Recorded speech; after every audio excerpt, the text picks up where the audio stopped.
The Washington Wizards season begins at the time of this recording tomorrow night when they face the Milwaukee Bucks to open up things in the 2025-26 NBA season. Folks, we have made it. It's time for Washington Wizards basketball. We're going to preview it all here today on Wiz Talk with Chase. I'm joined by a very special guest making his second appearance on the program, one of the best Wizards podcasters there is, your go-to source for all things Washington Wizards, Greg Finberg. Greg, thanks for taking the time here tonight. Thanks for having me, Chase. I was just talking to Chase before, and since the last time I was on here, which was last season, my friend Chase has gotten really big, and he's killing it. So the second that Chase messaged me to come back on the show, talk some Wizards basketball, cleared my schedule and made sure that I was here. It's going to be an interesting season for the Wiz.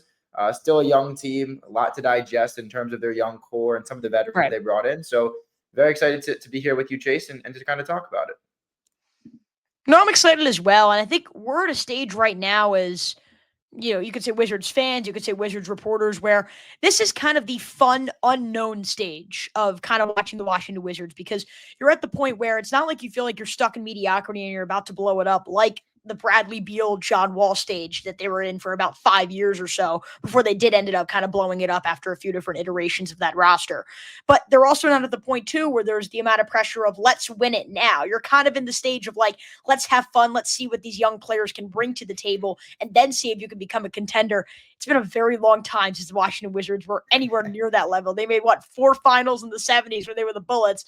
That's the last time they made a conference final. So I think any sliver of hope that fans can have, they're going to cherish greatly if you're a Washington Wizards fan. So, look, the Wizards had a busy offseason, and we got into it a little bit earlier in the offseason. Greg, I'm just going to go to you. What do you make of what Washington did kind of over the summer months to make sure this roster is ready for a strong, and again, we could talk about what strong means, but a strong 2025-26 year? We definitely can talk about what strong means because it's different for this team than other teams. I think you got to start in the draft, right? Because that was the biggest thing. It began in May in the lottery, not the way that the Wizards wanted to go. A lot of the moves they made, trading Denny Avdia, you could argue, was a move to position themselves to get Cooper Flagg or Dylan Harper. It didn't work, and so you move back to 6. It's the worst you could be. But at the end of the day, you get Tre Johnson, right? It's a guy that I had as my number 3 prospect. Led off freshman in scoring at nearly 20 points per game. He took 7 threes per game at Texas and shot nearly 40% on those attempts. He's just a guy that can score the ball flat out. There were some knocks on his defense. That's okay. The Wizards getting him at 6 for a guy that I thought would go 3, at worst 5. That was a good start to the offseason. I think Tre's going to come in here. He'll be a part of the rotation as kind of that first guard off the bench. I'm really excited for what he can do. I had Eric Henry from Horns 247 on my pod after the Wizards drafted Johnson, and he told me a story about how the Texas coaching staff would get mad at Tre because he wouldn't leave the gym. Like he would get injuries because he wouldn't stop working out. And so that's kind of what Wizards fans are getting in Tre. And then if you watched any semblance of preseason, you got Will Riley at 21. You were able to trade back and accumulate some more second-round picks from Utah in a slight move back, just 3 picks. Will Riley's a guy, he's 6'10 and 190 right now. He's going to get bigger, but to be 6'10 and to have the guard skills that he has is incredible. He had an unbelievable game against New York in the preseason, 17 points on 8 of 11 from the field, can shoot the 3, can put it on the deck. When he adds more weight, he'll be a good 3-and-D guy. So that's another one. Jameer Watkins, stout defender as well, who they were able to take in the second round when they traded back in. So really liked the draft that they had, really liked the pieces that they had to start there. And then in the offseason, you have another batch of small around-the-margin moves for a guy like Will Dawkins, who knows he's not going to be able to bring in these marquee free agents, or guys like KD are not going to, request to get traded to Washington. So he goes and gets Cam Whitmore for pretty much nothing, who I think is going to be another key part of this rotation. We can talk about him probably more later. He's 6'7", 250. If he's a freight train in transition, and he's still only 21 years old. He's only in his 3rd year. He's drafted the same year as Bilal. So I'm really excited about that move. A couple guys, Dylan Jones and Malachi Branham, you brought in to kind of compete for that last spot. Jones ended up getting waived. But to take on their salary for just this season, the Wizards picked up more second-round picks. They have so many. I don't even know how many they have. I'm not even going to try to count. Right. But it's all of these, just pick accumulation, asset accumulation, and building those assets up throughout the offseason. And these moves aren't going to jump off the page. But there's certainly moves that 2-3 years down the line, the Wizards would be like, oh, we have a couple second round picks. Let's go and send them off to a team that's selling, and let's get another veteran that can help us. Basically, what the Wizards have been doing. And you can't leave without talking about the Jordan Poole trade, right? I think that was the biggest trade of the offseason. I didn't know if they'd do it. I respect Dawkins for doing it. You bring back McCollum. You obviously got Olynyk back, and you dealt him to San Antonio. But you basically clear your books, right? The Wizards are going to have so much cap space for next season. Will that be spent on a marquee free agent? I don't know. They could also trade for another guy that could take on the available salary.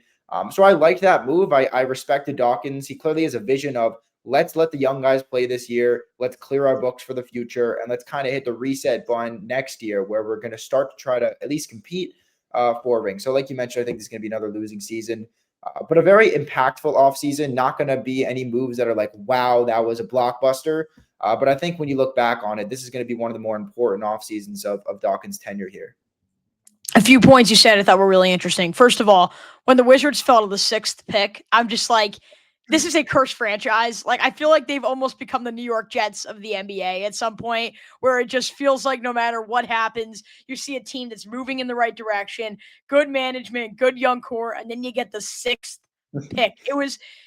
Frankly, it was so like disgusting. You could just sit there and laugh at a point. So look, the Wizards did a really good job snagging Tre Johnson. And he was a guy where like, I was kind of maybe a little at first skeptical when I just hear straight scorer, straight shooter, but like, that's today's NBA. And like, I feel like that's actually what the Wizards needed, is they have a lot of guys who could be supporting members. Alex Sarr can protect the rim. I think Bub Carrington is going to start to turn more into that Chris Paul type of traditional point guard that I think, maybe people from like the older generation grew up with, in a sense, where you're going 13, 14 points per game with 8 assists and a few steals and trying not to turn the ball over and just distributing the basketball to other guys. I think we're going to start to see Bub take on that kind of a role, and kind of the mid-range master, as we saw kind of during that year. I think we're going to see more of that. So I think Tre does kind of fit in as that go-to dynamic scorer.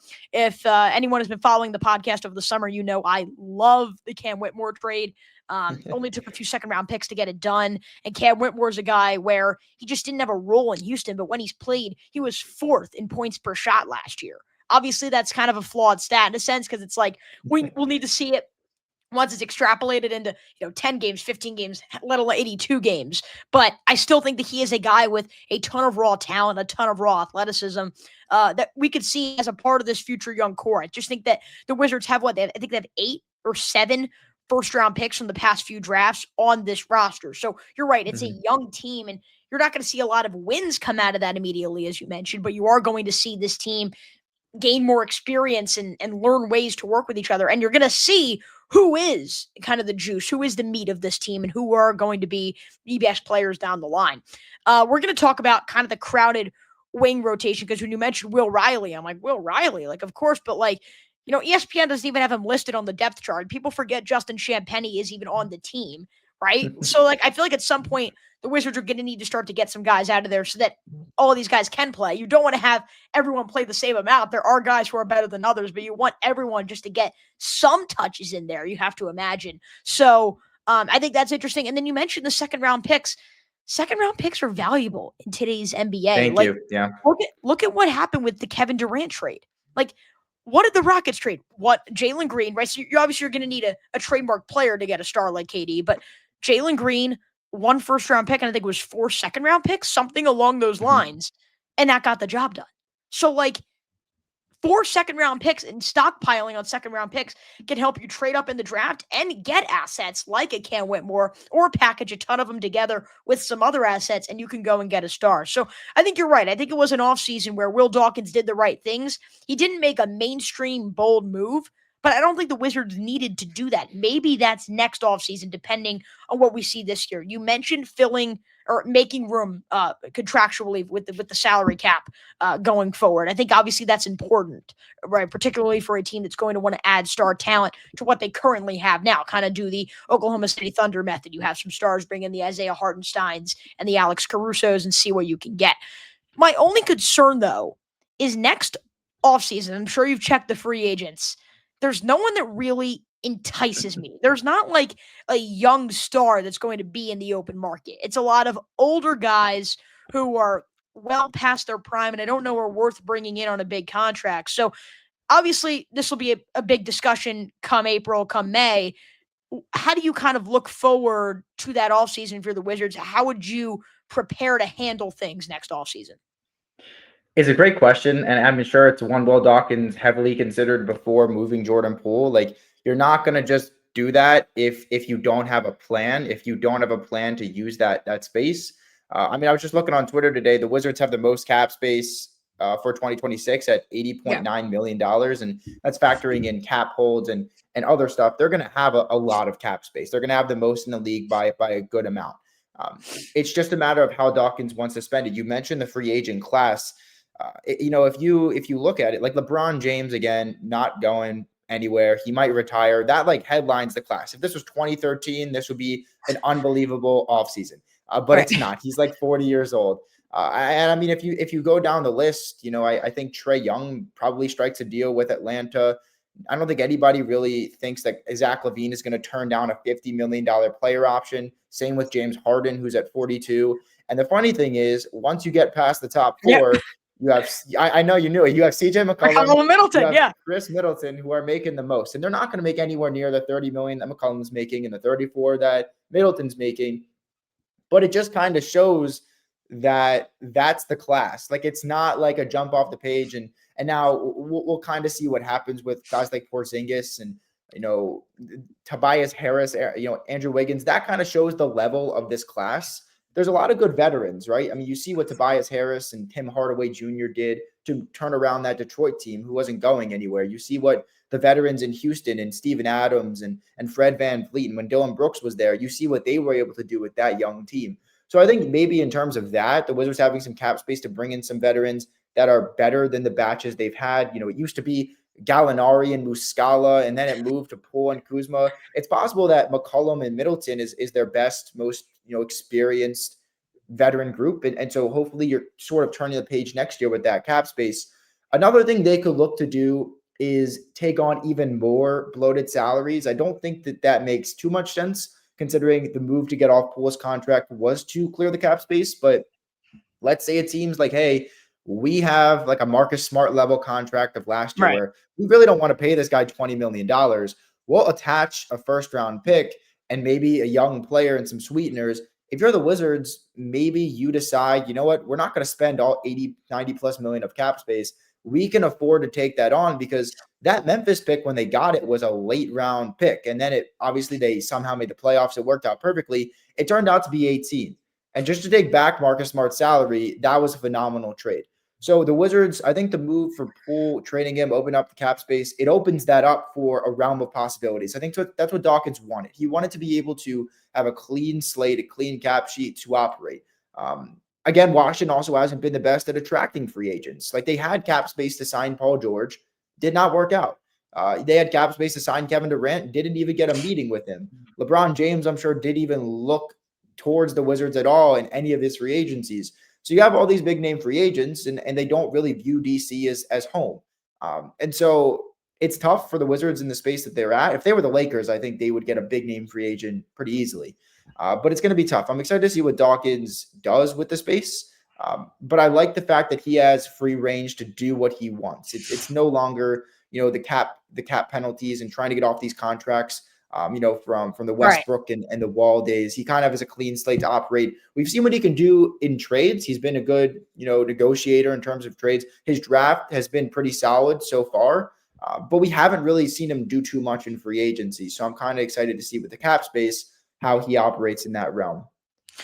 Yeah, I feel like the first few years of the new regime led by Will Dawkins and Michael Winger, et cetera, they kind of had to dig themselves out of the hole that was created by the previous management, the previous front office. So you're right. Now we're going to kind of see Dawkins have the freedom to really surround the current core of this roster with some talent and free agency. I think the other method too is, again, this is why the conversation's much better next April, but reassess and see where you're at. Like, between Tre Johnson and Alex Sarr and like Bilal and Cam Whitmore, like, do you have a number one in there? Like, do you have someone who you think could be the best player on a championship team, or do you get that next draft, right? You got to at least find a guy who you think could definitely be the best player on a championship team. If you think you have that, then 2-3 year rentals to try to get into the playoffs, like maybe bring in a guy like, again, just really just skimming through the free agency market, like a Tobias Harris, who Detroit just brought in,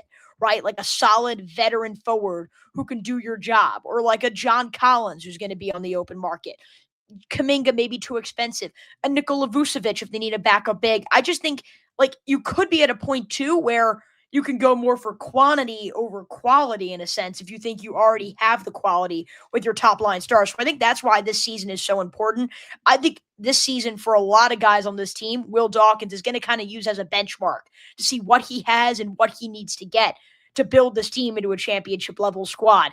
I think the conversation gets interesting because I've been saying it a lot. The wing room is so crowded. Like, I'm really curious to see how Brian Keefe does manage this rotation. We're going to break that down and what you would do if you are Brian Keefe. But which guys do you think have the most pressure to perform before they're going to boot them to the bench and say, look, like, we're going to go to someone else? Because there is so many guys here. Which guys do you think have the most pressure to perform specifically in this season?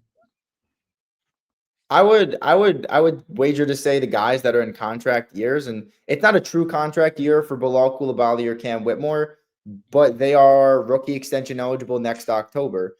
And we've seen Will Dawkins give these out. He gave one out to Denny Avdia. He gave one out to Corey Kispert, and those weren't even his guys. He didn't draft them, but he was proactive in giving those extensions.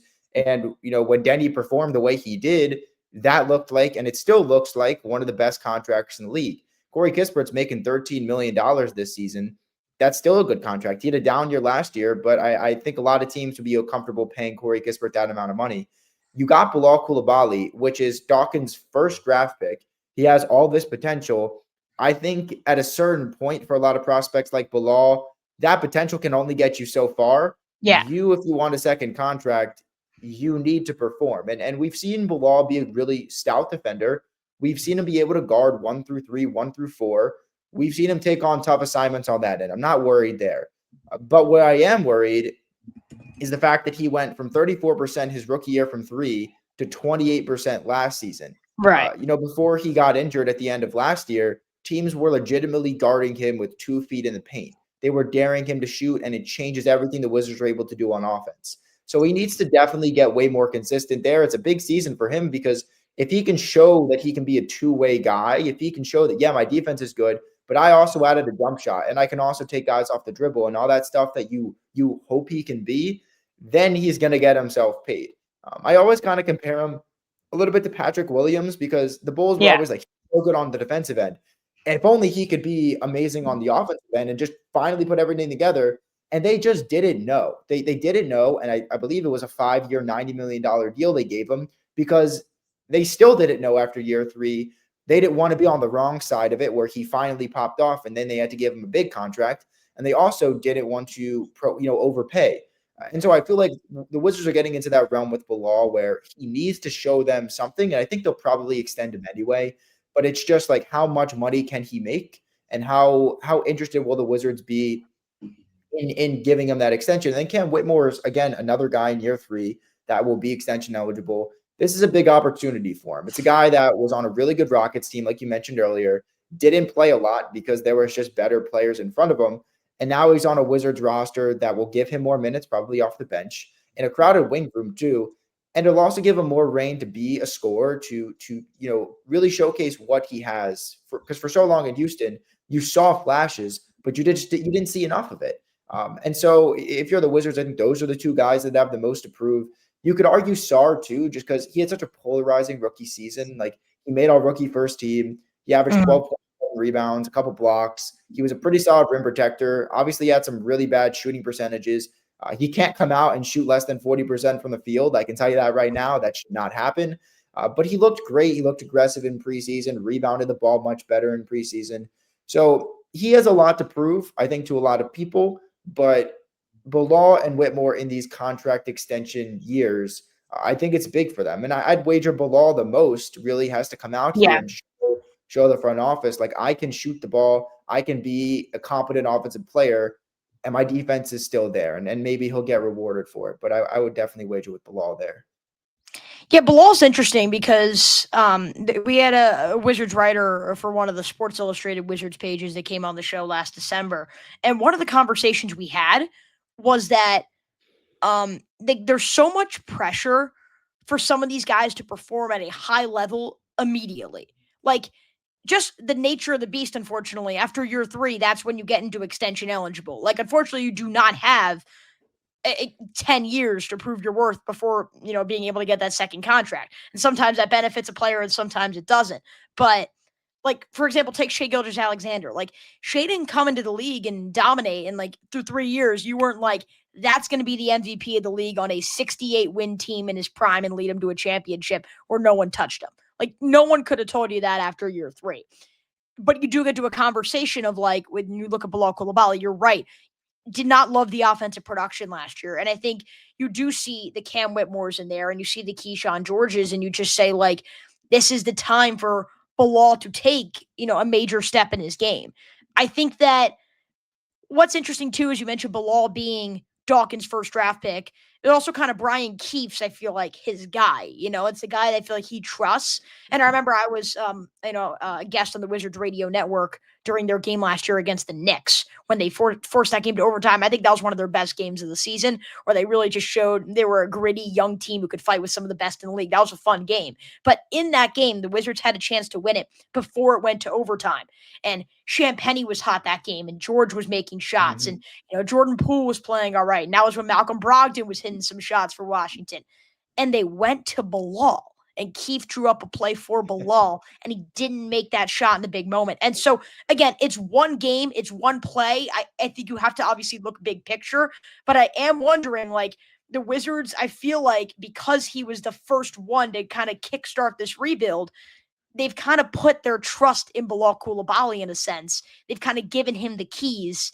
We'll just see if he can use them properly. And if he doesn't, you're right. Then I think we get into serious conversations, this time next year, where then you have a big year 4 if you did not extend him. So, I think this is a big year for Bilal Coulibaly. And I feel like Wizards fans have maybe taken him for granted in a sense. They like to talk about all these new young players. Bilal has been there, right? And so we're either going to see him take that major year 3 leap, or we're going to have a conversation of, like, maybe he just can't get there offensively. And I think that's definitely going to be the conversation here. Real quick, before we kind of break down some very specific things, we're going to touch on, how you would manage your rotation. That's Brian Keefe's biggest job, I think, this year, is making sure all these young guys get the touches and get the opportunities to really prove their worth this year. But if you're Brian Keefe, if you're the Washington Wizards and you have Brian Keefe as your head coach, I know there was an anonymous poll, I think, back in the spring that rated Brian Keefe as the worst head coach in the NBA. And I feel like that was a little bit disrespectful. I have an opinion on this, but I'm kind of curious what you think, because Keefe was not this, highly touted, recruited head coach. He was just an interim assistant who stepped in. The players played for him, and they're like, sure, take the job. So you think Keefe is the right guy for now? Because I know there have been Wizards fans who have, like, let's get him out the door and get a Michael Malone while he's available, or someone like that. I mean, I think we're kind of aligned here. I don't know what your opinion is, but I also think that that's probably unfair. I think they probably just saw he's the Wizards head coach and marked him as the last, because they probably beat the Wizards every time they played him when Keith's been the coach. But look, like, he's put into a tough spot, and I think interim head coach is one of the toughest jobs in all of sports. Well, at Penn State right now, they fired James Franklin. Terry Smith's the interim head coach. He's got a tough job. So Brian Keefe had to take over mid-season. I thought the players played way harder for him compared to Wes Unseld Jr. when he was fired. And now Keefe's entering his second full season. The last 2 years look like the Wizards have been bottom 2 in defense. That's not great for a guy in Keefe that stresses defense. He stressed it this preseason and training camp, so we'll see if there is a correlation there. He also, again, has probably had a bottom 3, if not the worst roster in the league during his first and second seasons here. So I think people need to be a little bit patient with that. Like, it's not like he can just throw out a lineup that includes Steph Curry and Draymond Green or Luka and LeBron. Like, his job isn't that easy. He's got to manage all of these young guys, and I'm sure his rotations are also not fully his. I'm sure there's some voices in his ear, like Will Dawkins or Michael Winger, that are like, hey, play this guy, or this guy, we want to see if we can get him some trade value, play him. So again, it's tough to see this through with rebuilds. I mean, Brett Brown's a solid example. He was kind of towards the end of that Philly rebuild, took him through it, and then emerged. They were playing really well under him, and they eventually gave him a shot to make the playoffs. He did. He got fired because they couldn't win in the playoffs, but haven't been able to win in the playoffs without him though either. So it's very true. That's very true. If I'm Brett Brown, I'm like, well, you haven't been able to win without me either. Right. But if I'm Keefe, like you got to hope it's not a situation where he's a bridge coach. I think that's what a lot of people think of him is he's this coach that's going to bridge the gap between the rebuild and when the Wizards decide they want to contend. And when they decide they want to contend, they'll kind of kick him to the curb and say, thanks for your development the last couple of years. We're going to go get, a veteran, experienced, winning head coach. I hope that's not the case because by all accounts, he seems like a great guy. He seems like a good motivator. It seems like the guys play harder for him. But again, at a certain point, the results have to be there. The production has to be there. And that doesn't just mean wins, right? Like that means our guys developing and getting better. If Bilal Coulibaly still can't shoot by the end of the season, someone's got to take the blame for it. If a guy like Bob Carrington's still struggling with his point guard duties, who are you going to look at? If the Wizards are winning 14 to 15 games, there's not a minor jump, at least in production, or they're not competitive in some games. Like if they lose 17 straight games again for the third straight year, these are all things that you look at Keefe and you're like, look, we're giving you as much as we can. Not many interim coaches stick around for 2-3 more seasons after they're the interim. They usually move on right after that. They decided to stick with Keefe. So I think it's unfair to say he's the worst coach. I think he's had one of the worst rosters in the league, one of the worst rosters in terms of defense. Apart from Keyshawn George, Alex Sarr, and Bilal, there's not many good individual defenders on this team. So it's tough to say that when you look at what he's had to deal with, the roster he's had to work with, the situation, the rebuilding situation he's in, where winning isn't paramount and losing is sort of accepted at this point. Yeah. So I think it's a little unfair.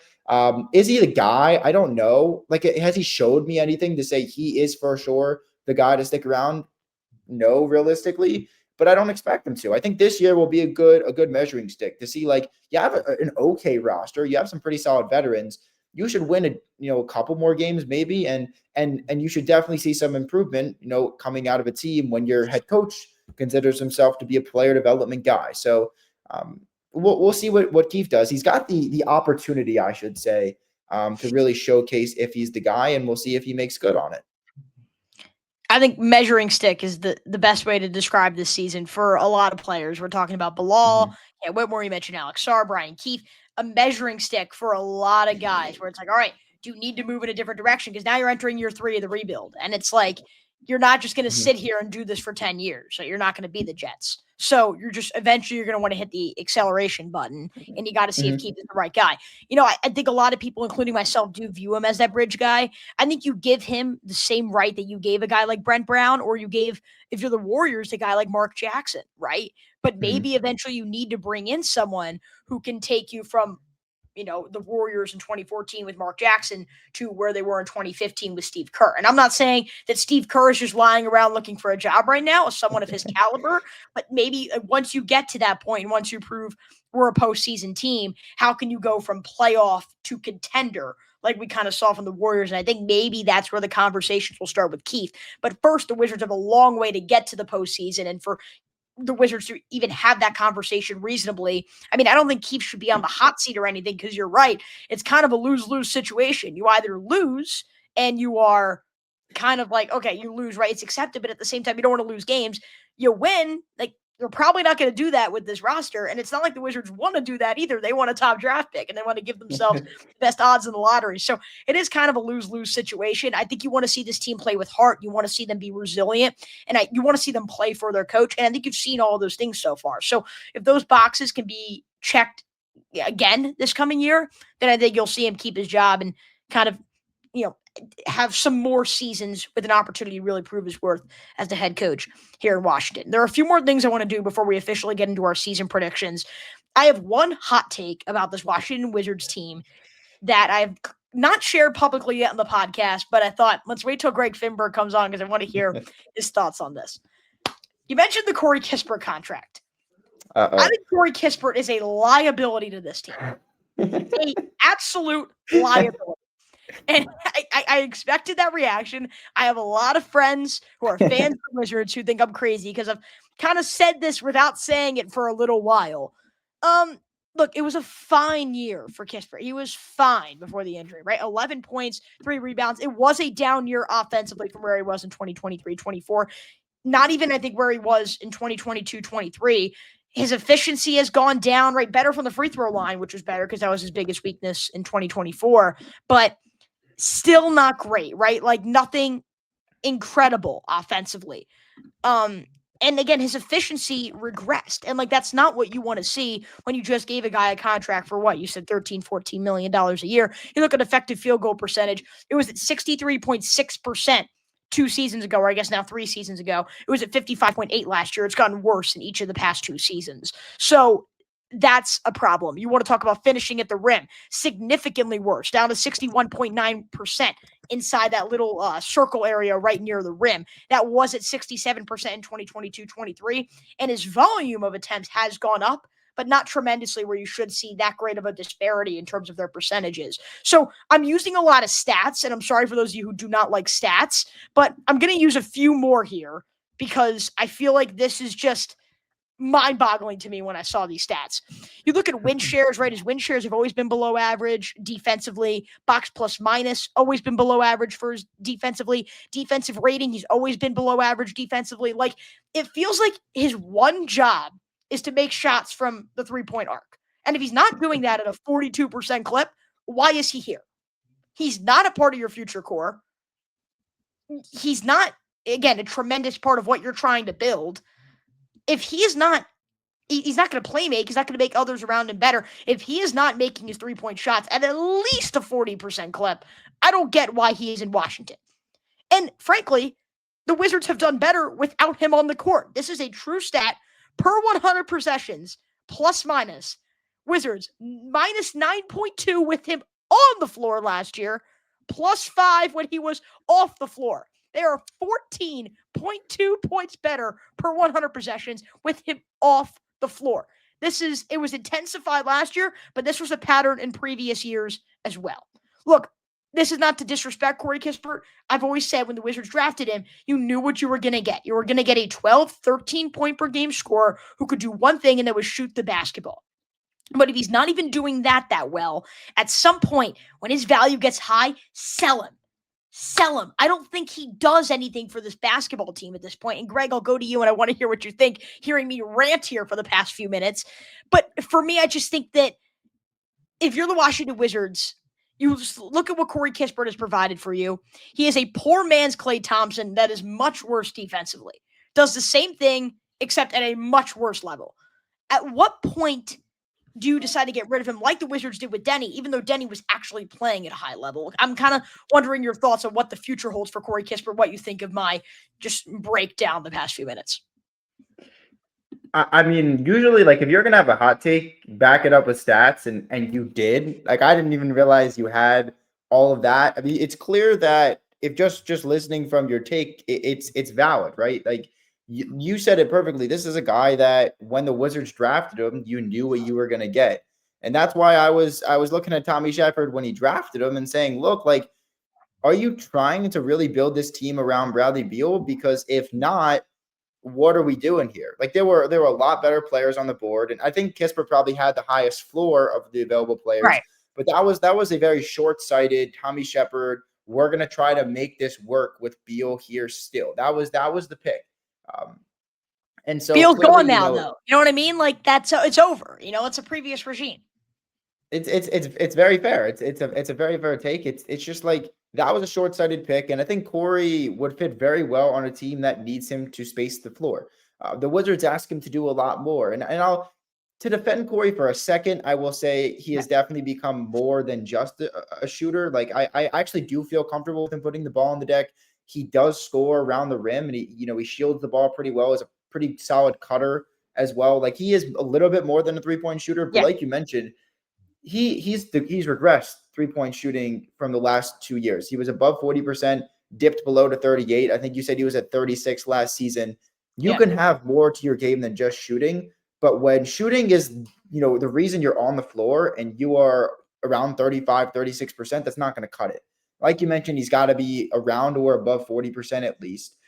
And it's not even really getting into even the defensive rating and the defensive liability that he is as well. And he's gotten better since he's been in the league. Most people do. But in terms of, you were pulling up stats. So when you were doing that, I pulled one up too. If you look at defensive ratings from the last year with a minimum of 60 games played, Corey Kispert has the 9th worst at 120. I mean, Bub Carrington's above him. It's not like Bub is a world-class defender. I think it also has to do with the fact that the team defense is also not good. Right. But individually speaking, Corey Kispert has never been a great defender. He's actually gotten worse every single year of his career in terms of defensive rating. He had a 117.6 his rookie year, went up to 120, then 122.8, and last year peaked at 123.3. So it's not like he's getting, and again, I don't think he's getting worse defensively, but the defensive rating certainly doesn't help his case. So when you are not great on defense and you also aren't making your threes on offense, like you mentioned, it's like, what are we doing here? There's a lot more players on this team that should be getting run. And especially for a guy I guess that's my point too, is like if you have Justin Champagnie, who is on such a good contract considering the value he has, and you have Will Riley and Keyshawn George and Bilal Coulibaly and Cam Whitmore, and maybe I'm repeating guys, Keyshawn George, if I haven't said, like, you have so many wing guys on this roster. Like, why go to Kispert? Like, I think it's a waste of your time unless you're going to trade him, which I think the Wizards should do now while the contract is still reasonable, as you mentioned.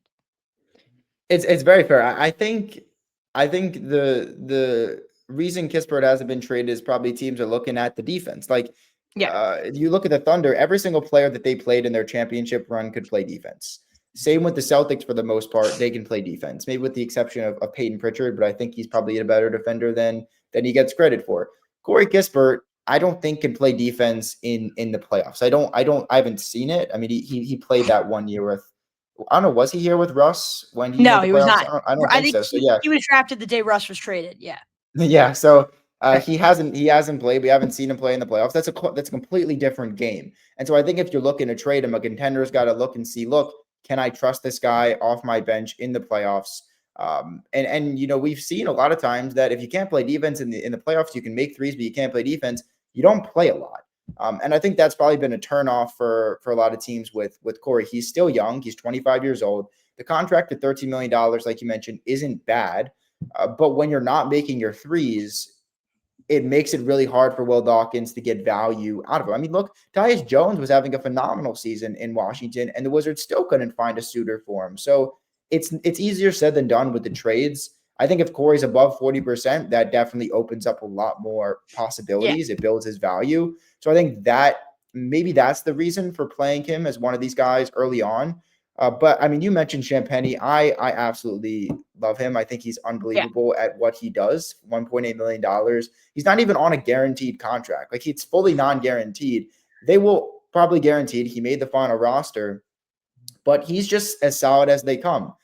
And I think if I'm looking to win games right now, I would probably, if I'm the head coach, play him above Corey Kispert, because Justin Champagnie can shoot the three. He can score inside. He can defend. He can do basically what you want from a guy in his role off the bench, especially if Corey's not shooting the ball like he should be. That makes more sense. But I digress. I understand why they're playing Kispert. I understand that they're banking on him to have a better year shooting the ball. But I mean, you have I don't even know if it's a hot take, because I think Wizards fans have been trying to trade him for the last 2 years. So you backed it up. You came in here, you had a take, you backed it up with some great stats. So I can't really add much. I mean, you said it all. Appreciate it. And I agree with you to a point. Like, it gets to a point where if you're a sharpshooter and you're not shooting those threes efficiently, you're not making them. What are we doing? We got to find a way to unlock that. And if we can't, then your minutes might be spent elsewhere. Better spent elsewhere, I should say.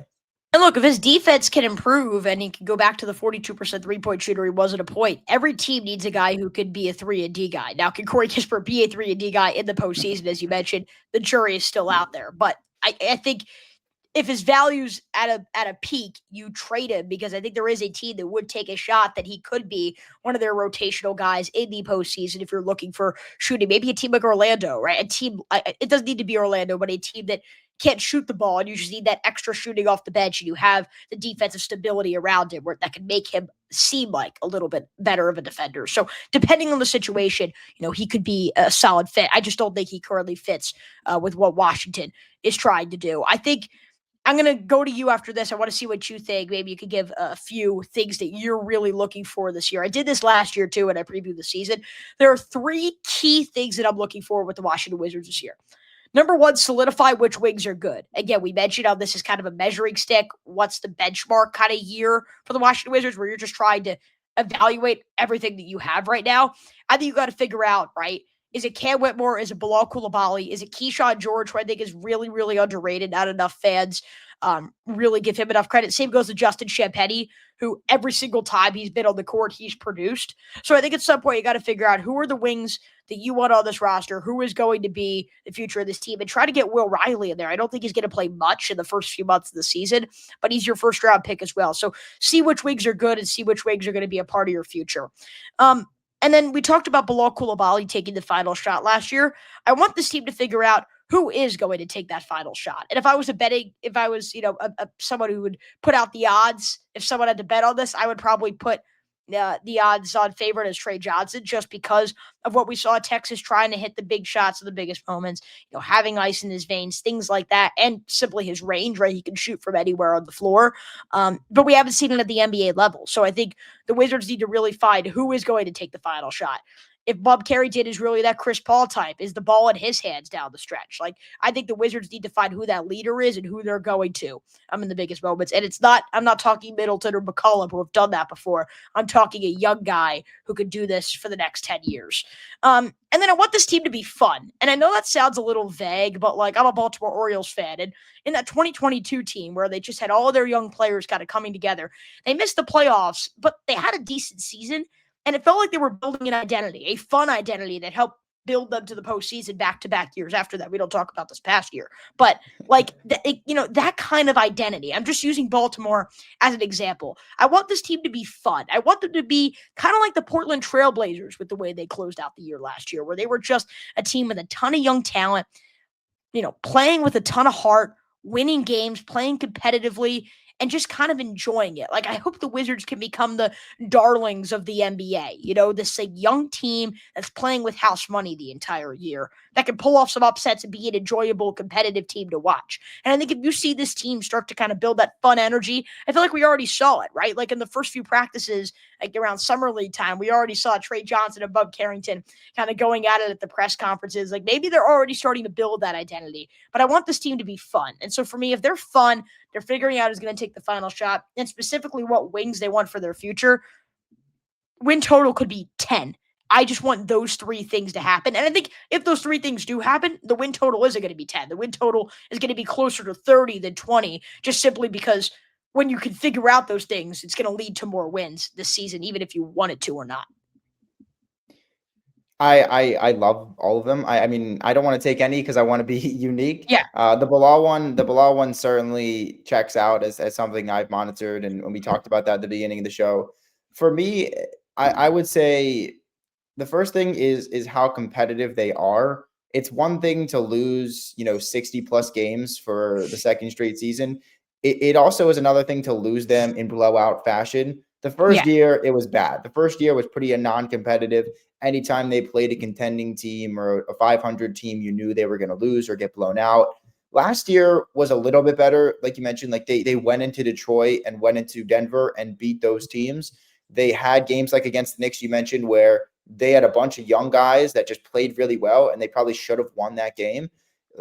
It got a little better last year, and hopefully this year, you're starting to see them win some games that they probably shouldn't. And you're starting to see that they're competitive even when they're losing a lot of games. And that's what I'm looking at. It's not necessarily how many wins, how many losses. You said they could win 10 games. It doesn't matter. If they're competing the way that they should, right, that's the mark of, that's the makeup of a good team. The Thunder, before that they made the playoffs the last 2 years, they were a really difficult team to play. Even when the Wizards were trying to win that last year with Beal and Porzingis, the Thunder still gave them fits, and most teams fits, because they were well coached. They had a good young core, and they were slowly but surely getting to the point of being a playoff team.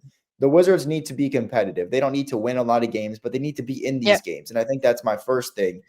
The second thing is the defense. I think as a team, it's one thing for individuals, but as a team, you can't be bottom 3. You can't be bottom 5 again in terms of your defense. You can't be giving up 120 points per game.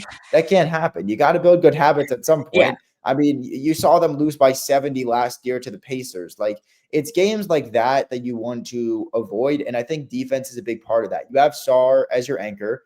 You have Bilal Coulibaly when he's back. You have Keyshawn George as kind of your pieces that'll defend wings and maybe even defend guards and take away the opposing team's best player.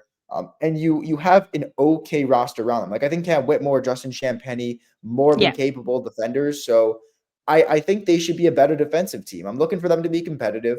I'm looking for them to be a better defensive team. The last thing I would say is, like you mentioned, it would be nice to have somebody kind of emerge, somebody for Wizards fans to hold their hat on and say, like, look at this guy that we have.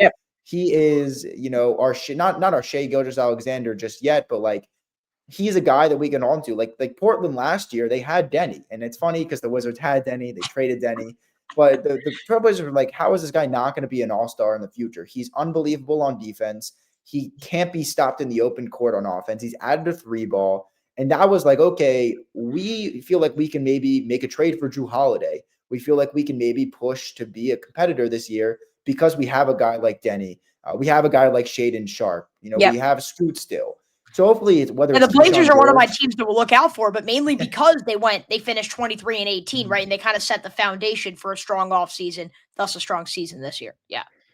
No, I'm excited to watch them. They have a great young team, and they're kind of seeing, they're extending guys. They just extended Shaedon Sharpe recently. So, if you're the Wizards and you have Keyshawn George that kind of emerges as a guy that can handle the ball on offense, is an elite defender on defense, can shoot the 3-ball better than I think his 32% clip last year. If he's able to come together and be that guy, then it's a banner season for the Wiz. If Sarr puts everything together, he can rebound. He's aggressive. He looks like a true, stretch 4 or center that can protect the rim. That's exactly what Wizards fans want. They need, I think, something to go into next season with some momentum and be able to see, like, okay, we might not have this like true number 1 option that people think we should have if we're going to compete, but we have some guys. Because like you mentioned, when they have 7, 8, 9 first-round picks, some guys aren't going to stick. Some guys aren't going to play well enough. But you need a couple. You need a couple dudes. And so hopefully someone emerges. That's kind of the 3 pillars I'm looking for. And also to keep that pick. They need to keep the pick pretty badly. The protected top 8 first-round pick. So that's also important. Yeah, no, for sure. You definitely want to add one more guy to the score. If you feel like Tre is more of a number 2, or you feel like Bub is more of like a point guard and less of like a great guy, like it feels like they have strong components. Bub could be the point guard. Tre could be the go-to scorer. Alex Sarr could be the rim protector. Do you have someone who could kind of put it all together and be your do-it-all asset? For me, and I'm just going to quickly go through this, and we don't even need to touch on it much. I just do this every year before the Wizards season. I always try to give out what I think team awards will be. My team MVP this year, I have Cam Whitmore. Like, I love his talent. Like, I just think, like, if things could come together, like, I don't know if he could be your number 1, but he's a wing who, in theory, could do it all. You mentioned, 6'7", 240, probably something in that ballpark. He's just an athletic freak of nature, and we saw that at Villanova. And I think that's a guy where if he gets enough playing time, I think we could see him shine. Who's going to be the best defender DPOY? It's going to be Alex Sarr. I could see him being top 5 in the league in blocks, just simply because he's always going to be protecting near the rim. Tre Johnson is going to be the best rookie. I think he's going to finish second in Rookie of the Year voting. And if Flag somehow disappoints, I think Tre could make a run at Rookie of the Year. Cam Whitmore, I would have as the most improved. By clutch player of the year for the Wizards, I do have Tre Johnson. I'm going to add a few of these awards just for fun. I think the most fun player to watch will be Bub Carrington. He's personally my favorite player on the entire team. I just love his energy and the way that he does lead that squad. The most underrated, I think, is Justin Champagnie, and we touched on him. I think if he gets playing time, he's going to go out there and he's going to, be a bucket. And then I think the most likely to be traded is CJ McCollum, just simply because I don't think he's going to have much of a place. And I think he's probably going to have more value than any other veteran on the roster going into the trade deadline, a guy who's, proven it on a contender before. So I think those would kind of be my, some like fun, awards to look out for. Real quick before we officially make our prediction and wrap things up. what are your thoughts on Cam Whitmore? And we've kind of been holding it off for a while, but who are going to be, if you had to predict kind of what the conversation is after this season, the guys on this team that are going to stick and the guys who aren't going to stick? To start with Cam, I mean, I mentioned the 6'7", 250 is a crazy build. It's very unique. I mean, the guys mentioned at media day, nobody's going to stand in front of him if he's, running down the floor in transition. So I think the more that this team could run, and they're going to run a lot, I think that benefits his game. I also liked what I saw from him defensively. Really good anticipation for a guy that's probably not thought of as the best defender. Blocked a couple shots in the preseason. And also has added a three ball. So I like the ability for Whitmore to play both ends. I think what I'm looking for is he going to buy into his role? Is he going to buy into this guy that can come off the bench, score some points, and play a pretty physical downhill game, draw some fouls, use his body and his frame to his size rather than settling for outside jumpers like I thought he did a lot in Houston? Yeah. Or is he going to be a guy that's going to just press and press and press in this new opportunity, force up shots, chuck threes, and just try to score as much as he can? I think if he buys into that role, if he plays downhill, if he gets to the rim, because who's stepping in front of him realistically? It's tough to stop a guy that is that big and can move that quickly. And so if he's able to use that body to his advantage and play both ends, I think he can be a really good asset off the bench for this team. Again, like I mentioned, he's just 21 years old. Just because he wasn't drafted by this team does not mean he cannot be a part of the future. Same as, a guy like, that was brought in via trade. And I don't think Malachi Branham's going to play much, but again, these guys are all under 25 years old. Like Justin Champagnie wasn't drafted by this regime. He's 23, 24 years old. And he's arguably one of the better players of this young core. So just because Will Dawkins didn't take you top 10 or lottery or first round doesn't mean that you're not part of the core. And I think if Whitmore somehow, shows that he can stick, then that's certainly the case. And then the second thing is kind of, who the guys that I think could stick, right? And versus the guys that might not stick. I think you're realistically looking at the recent draft picks like Tre Johnson, Bob Carrington, Alex Sarr, Keyshawn George. They've emerged with a really good rookie season, second season. Like these are guys that I think they want to build around, and they are staple pieces of the core. You could talk about Bilal, but like I mentioned, I'm probably not as high on Bilal as some people just because I need to see more. Right. Again, like I mentioned, the first pick of Dawkins, I doubt he goes anywhere. I'd probably be 90% certain he's going to get the extension no matter what. But I think he just needs to show more. I think he can be a part of it. Same with Whitmore. So I think all the draft picks from the last 2 years, realistically, will be here, right, for the next 3 to 4 years.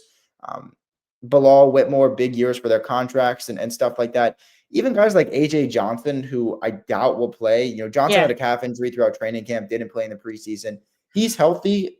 He's probably not even going to see the floor against Milwaukee, his former team.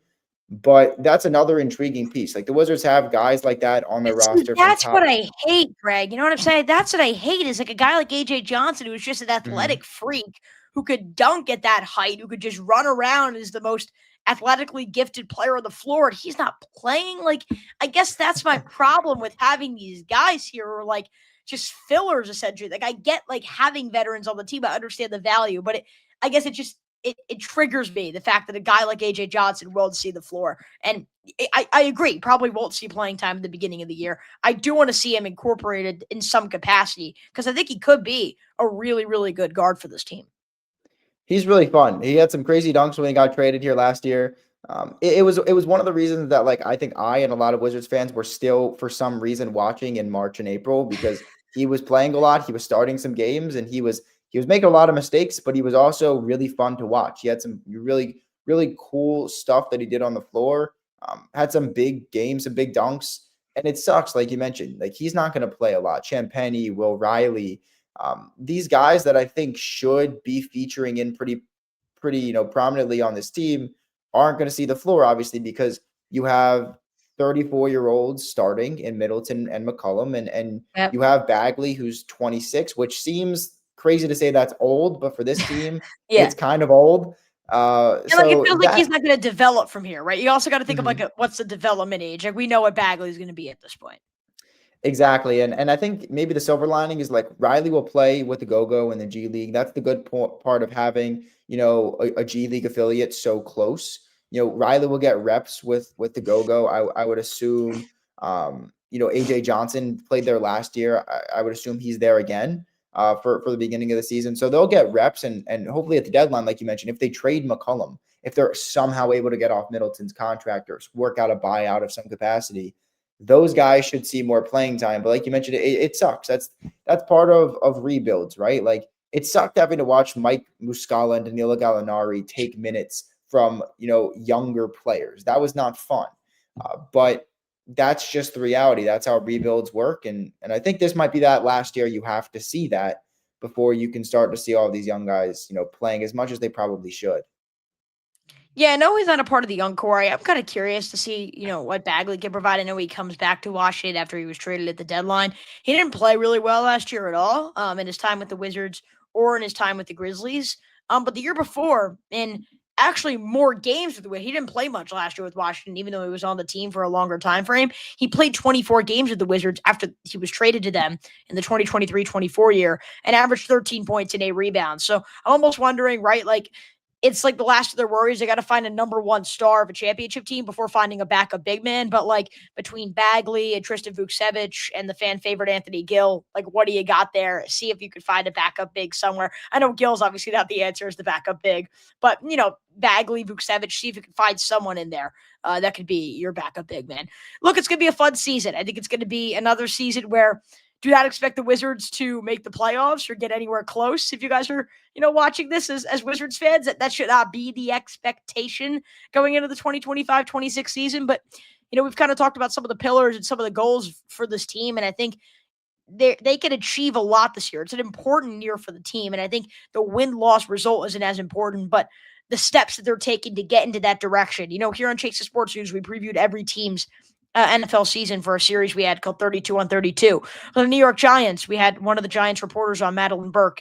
And when it came to the conversation about head coaches, we were talking about specifically Brian Daboll for the Giants, but just in general, head coaches in this league and in any sport. She thinks it's not exactly the win-loss, but the certain variables that are leading to those wins or losses, right? If you're winning, but you're barely pulling out games and you feel like you're not doing a great job, but meanwhile, if you're losing and you're doing the right things, you have to take into account why the result is taking place. And I think that's really what the Wizards are going to judge when it comes to Brian Keefe and some of the other players on this team. Greg Finberg, if you had to make a win-loss prediction for the Washington Wizards this year, what would be your win-loss prediction? And because the second consecutive year, the over-under for wins is 20.5 after they won 18 last year. So how many wins, how many losses this year for the Washington Wizards? Well, I got to give myself some credit. I said 18-64 before last season, and so that was pretty nice. That was pretty nice to get one. Thank you. I appreciate it. I doubt it'll happen again. It was pretty low. I mean, Bub Carrington made that jumper or the floater at the end of the season. It's pretty important for my prediction. And also for the first pick, obviously, because there was no tiebreak with Utah, but I digress. I mean, look, I talked about this on my preview yesterday. I went back and forth because I think that they're going to be a better team. I think this is the best roster they've had in the 3 years of the rebuild. And you got to factor in the Eastern Conference is pretty injured, pretty depleted this season. Tatum's going to be out for a bit. You don't have Halliburton in Indiana, and Turner left for Milwaukee. There's certainly teams like Philadelphia. You don't know what the status is going to be with Embiid and Paul George throughout the season. East is wide open. Yeah, East is exactly wide open. And that's where majority of the Wizards games are. And so I think that definitely played a factor into my decision. I think that's why a lot of people are higher on this win total than me. I have them at 19-63. It's pretty underwhelming. I think they're going to be a better 18-19 win team than they were last year in terms of, you talked about the competitiveness and kind of how they're getting these results versus just the fact that they're losing all these games. I think they're going to be more competitive. I can't get there past 19. Like, I think they'll get some wins over Utah and Brooklyn and maybe Charlotte. And then some of these injured teams, they can maybe steal some games from. But apart from that, like, the NBA is very good. And there's a lot of really solid teams, especially out West. And I can't see the Wizards cracking 20 wins against their competition. So it's an improvement, a slight one win. It wasn't a 1-win improvement between 24 and 25 as well. I think they had 15 wins. Oh shit! Okay, so it's a 3-game improvement. 15 wins. Okay. Yeah, because the worst team had 14 wins that year. Okay, Like they yeah, improved by 3 wins last year. Like it was a good improvement, a solid season, I guess, as solid as can be for yeah, 18 wins. But right, but when I looked at all of those variables and told you them, you're probably like, well, how are you so low? I keep coming back to that pick, right? It's the last year of protections. It's top eight protected first round pick that conveys to New York if it's outside the top eight. It's a second round pick in 26 and 27. If not, I just in a good draft class with a lot of talent, a lot of possible number one options, I can't see the Wizards allowing themselves to move outside the bottom four. Because if they're a bottom four team record wise, they're guaranteed at worst the eighth pick, and that means they keep their pick. And I think that'll be pretty heavily monitored throughout the season. I'm not saying they were going to lose games on purpose like the Jazz did last year. That won't happen. yeah, But I think that factors in a lot. And I think it's the most important factor at the end of the day is keeping that pick, giving yourself the ability to get one more crack at a top guy. And then when you want to compete next season, you have your core, you're done tanking. This is the last year. So I think they don't want to be, in May and be like, okay, we have the fifth worst record in the league. We could very well fall outside the top eight. I think they want to solidify the bottom four record. And I think that pretty heavily factors into the fact that it's really just a 1-win improvement for me. But I'm curious to see what you say, because I know you're probably a little higher on the team record wise than me, maybe. 82-0, but no, just kidding. No, I mean, in all seriousness, I think 19's a little low. And look, Mhm. I've been grappling with this too because it's like the East is weak and all these other variables. You got to think they'll simply get better. They were still awful last year. Like it's like obviously it's like mini improvements. Like we're not expecting them to be good, but like in terms of projecting a win total, like they were bad. And like again, that was the goal, but just stating the obvious, they were really, really terrible a year ago. And so it's like, how greatly can you improve? Um, I think if I had to set a floor and a ceiling, I think the ceiling going through the schedule, I don't know how I got there. The ceiling, if everything goes right, is 26 wins. 26. And I think the floor is 15. So I think they'll finish Okay. somewhere in that ballpark. And Mhm. I got them at about 23. I think they could get that high. I really do. I just think that, like, you say the NBA is good. I do think it's become a little bit more top heavy. I don't think it has as much parity as we thought. Like in the Eastern Conference last year, the Bulls won 39 games and were in the playoffs. Like I think like the Wizards will be able to pull off more wins against these like so teams in the East. And I think like a lot of this too is also I think I can't figure out who it is, but I think one of the guys on this team is going to emerge as like a 23 point per game scorer, something like that. Like I feel like there's someone here that's going to take that major step where like they could drop 35 on any given night. Kind of like Jordan Poole last year, but now like a young player who actually fits into your core in a sense. So that's why I'm kind of optimistic. If the Wizards can't find that, 1920 is more realistic. But I think you could you could start reaching near the 25 win threshold if you could find a guy in this group that can be that number one player that can clearly show that they are one of the best players on the floor on any given night. And if you could find that, I think they can reasonably get to around that 23 win range, which I think they will between Cam Whitmore and Bilal and Sarr and Bub and Keyshawn. I think there's somebody there that's going to be able to do the trick to get them to 23 wins. You know, it's going to be an interesting season, though. Again, everyone, please follow along here on Wiz Talk with Chase. We just had a 64-minute preview talking about Washington Wizards basketball. Like, you're not going to find two more committed people recording this at 9:07 p.m. on a Tuesday night for 64 minutes talking about Wizards basketball. So you guys know where to go throughout the entire season. Wiz Talk with Chase, Wizards podcast with Greg Finberg. The links to all of Greg's work are in the description. We appreciate you taking the time, and best of luck to the Wiz. We should definitely do this again sometime soon. As always, Chase, it's always a pleasure to join you. You have unbelievable ball knowledge. You know everything about this team, about all teams throughout multiple sports, which is way harder than me just knowing a lot about one team. So yeah, definitely check out Chase's work. All the Wizard stuff, but the NFL stuff that he does as well is top tier. The UConn coverage I also really like because not a lot of people Thank cover you. UConn. So yeah, thanks again for having me on, Jace. Looking forward to your coverage and looking forward to hopefully another fun season of these young Wiz players.